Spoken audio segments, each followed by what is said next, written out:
الله أكبر الله أكبر الله أكبر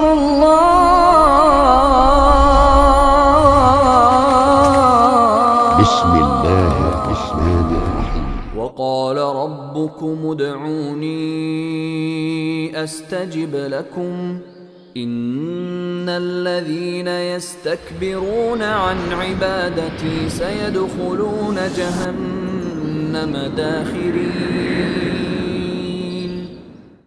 Bismillahirrahmanirrahim.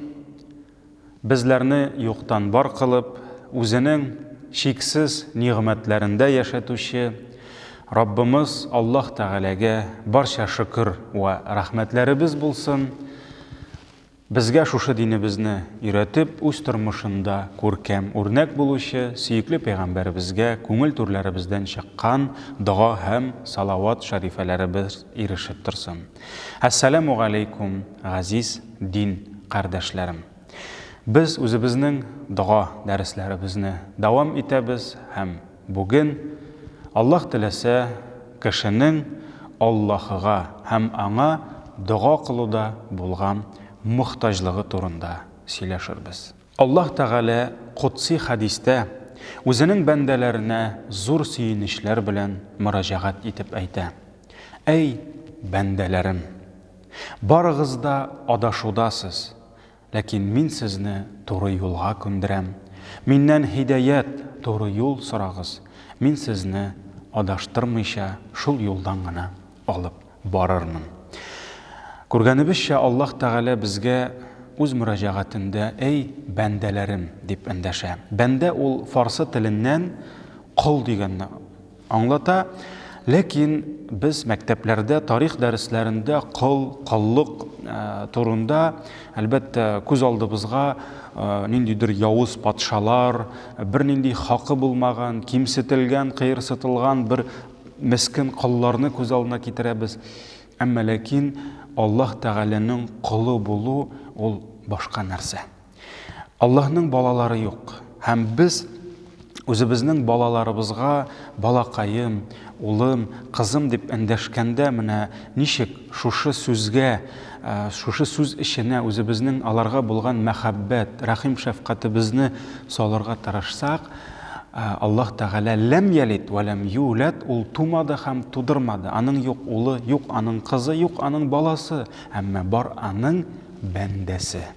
Ham Alloh taolo o'zining qullarini ey bandalarim deganda u shul qadar rahimlilik ham ixtibor, shafqat bilan ularga murojaat eta, hatto ati-ani o'z bolasina da olay murojaat eta olmay. Shunga ko'ra Robbim Alloh ey bandalarim de. Ey bandalarim, borig'izda sizning rizqsiz osh, ammo men sizga rizq beram. Siz mendan rizq so'rab duo qiling'iz, men sizni oshatirman. Rizq ham suvlarimni indirarman. Ey bandalarim, borig'izda sizning yalang'och bir narsangiz yo'q, ammo men sizga kiyim, mol-mulkat beram.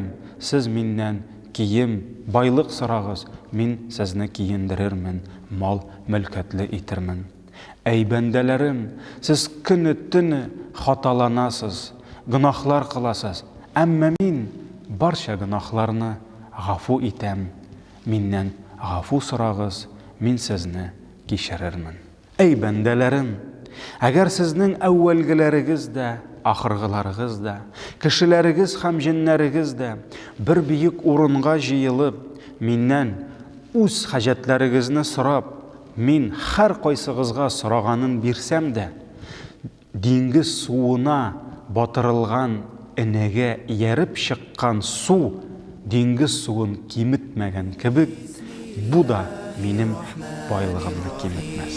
Alhamdulillahi robbil alamin. Shundan da do'stlarim, agar Alloh bizni yo'qdan bor qilmasa, biz bo'lmas edik. Agar ul bizga yer ham ko'kdan o'zining cheksiz ne'matlarini berib turmasa, bizga shul rizq suvlarini indirmasa, ertalarin ufuqdan bizning ishon quyoshlarini ko'tarmasa, yilg'a ham dengizlarin og'izmasa, sog'liq salomatliklarimizni bermasa, shushi шиксез нигъмәтләрне безгә кемнәр бирер иде? Аллаһ Тәгалә әйтте: «Кул араәйтум ин асбаха маукум гауран фаман яътикум бимаин магин». Әйтсин кешеләргә, әгәр җир асларыннан бәреп чыккан чиста шишмә сулары кире төшеп юк булсалар, кем сезгә шушы сулар белән килер? Тәбәрәк сүрәсе 30-нчы аят. Гасырга якын динсезлектә яшәгәннән соң ул безгә үзенең рәхмәтен салып, безне яна ата-бабаларыбыздан килгән хак динебезгә кайтармаса, кемнәр кайтарыр иде? Аллаһының күпме нигъмәтләрендә яшәп, аның җире буйлап йөреп, ул биргәнне ашап, күпме җир өстендә бозык эшләр кылабыз, баш аяк гынах хатага чумабыз. Аллаһ Тәгалә биргән нигъмәтләргә шөкр итәргә, рәхмәт әйтергә дә онытабыз. Ул рәхимле, ул гынах хаталарны гафу итүче, ул безне төзәлергә, тәүбә итәргә чакыра. Мин сезләрне гафу итәрмен дип вәгъдәләр бирә. Әлхәмдүлилләһ, Раббыбыз Аллаһ безгә бөтен сорауларыбыз белән дә аңа мөрәҗәгать итәргә, аның ярдәмен сорарга чакырды. Шуннан да кеше Раббысыннан иман, һидаят, бәхет, сәгадәт, мәңгелек, җәннәт кебек зур сораулар белән генә түгел, бәлки дөньяның бөтен мәшәкатьләре белән дә аңа ялварырга тиеш. Әйе, Аллаһының бәндәсе ризык һәм суларын да, саулык, сәламәтлекне дә, кием һәм башка тормышта кирәк булган нәрсәләрне дә Аллаһ Тәгаләдән сорый. Сөйекле пәйгамбәребездән мирас булып калган дугалар безне тормышның һәр мизгелендә, кешенең һәр хәрәкәтендә дөрес һәм тиешле сүзләр белән Раббыбызга мөрәҗәгать итәргә өйрәтә. Пәйгамбәребезнең сахабалары аяк киемнәренең бавы шишелсә дә, иелеп шуны бәйләү өчен Аллаһ Тәгаләдән ярдәм сорый торган булганнар. Күз алдына да китереп булмый.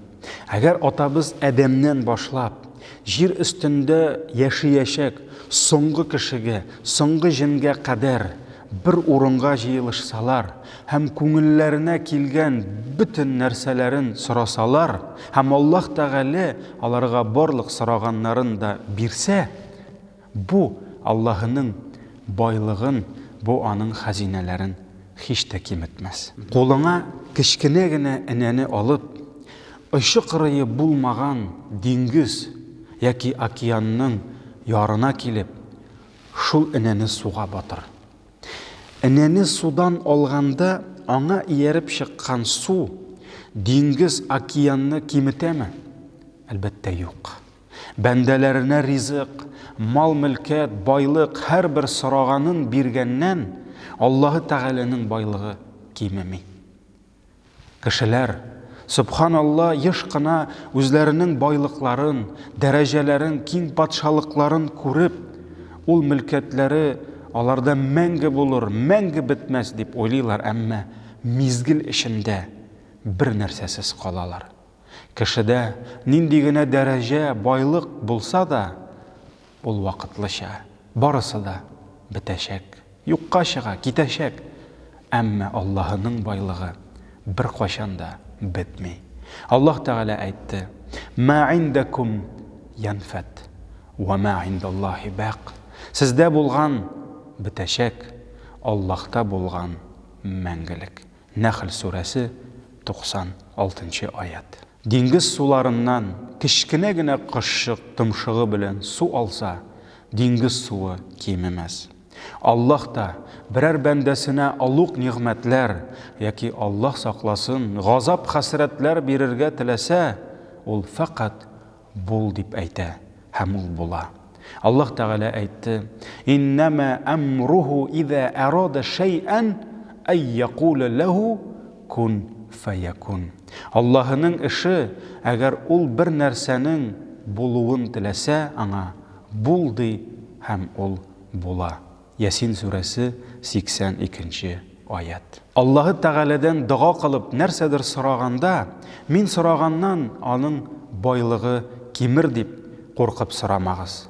Битмәс мөлкәт хуҗасыннан нәрсәдер сорыйсың икән, үҗәт булырга, тырыш булырга кирәк. Сөйкле пәйгамбәрбез, әгәр берегез дуа кылса, я Аллаһ, әгәр теләсәң, мине кешер инде дип әйтмәсен.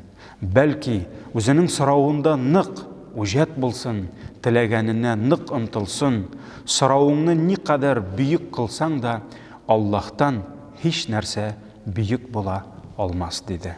Әбу Саид әл-Худри әйтә: әгәр Аллаһыга дуа белән ялварсагыз, сорауыгызның әһәмиятен күтәрегез. Чөнки Аллаһта булган байлык һич кимеми.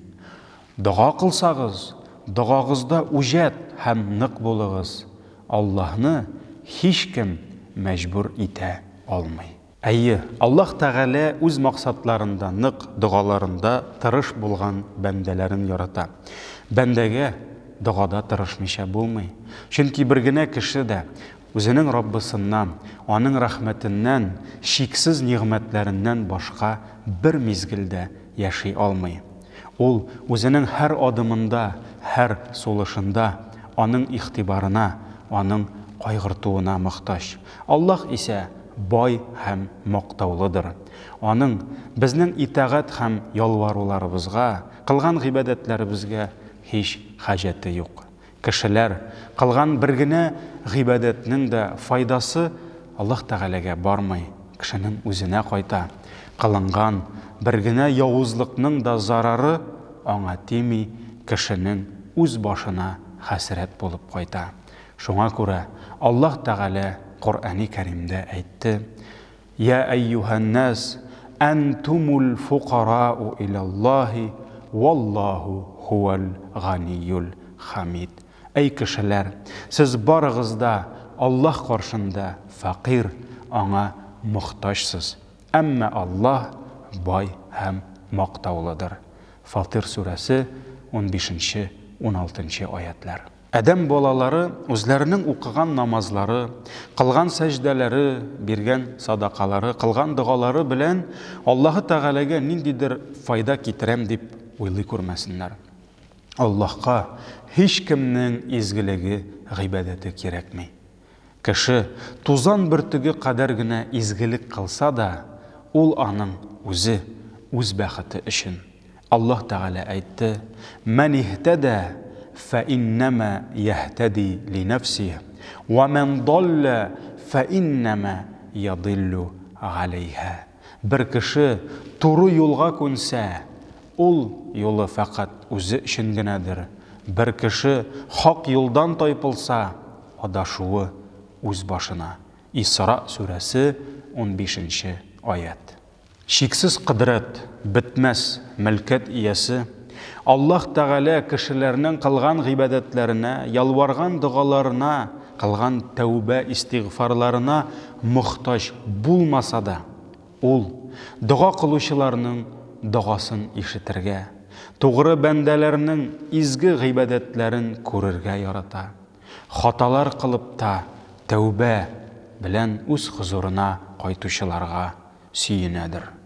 Шүлдән баручы бер кеше ризык һәм суларын тиягән дөясен югалтып, аны изли тамам хәлсезләнеп, өметсезләнгәннән соң, һич көтмәгәндә дөясенең кире әйләнеп кайтуына ничек сөенсә, үзенең адашып йөргән бәндәсенең төзәлеп, янә тәүбә белән үз Раббысына кайтуына Аллаһ Тәгалә тагын да нагырак сөенә.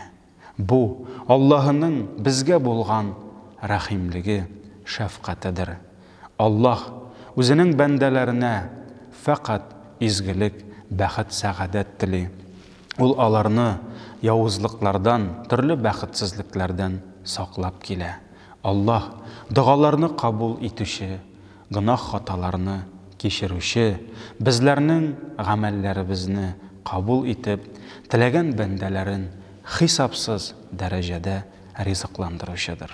Газиз дусларым, Раббыбызның бөеклеген, аның көч құдіретін, юмартлығын, бізге булган рәхметін біліп, һәр даим дұғада булыйк. Дөнья һәм ахирет сораулары белән Аллаһ Тәгаләгә ялварыйк. Бер кашанда Раббыбызның рәхмәтеннән өметебезне өзмик. Чөнки аның рәхмәтеннән өметләрен фақат динсез кешеләр генә өзә.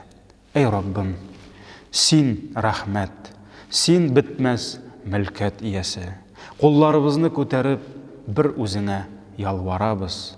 Безгә ныклы иман, хәләл ризык, хәләл маллар бир. Гынах хаталарыбызны гафу кыл, изге дугаларыбызны кабул әйлә. Исән имин булабыз. Рахманир-рахим, алхамдулиллахи раббил аламин.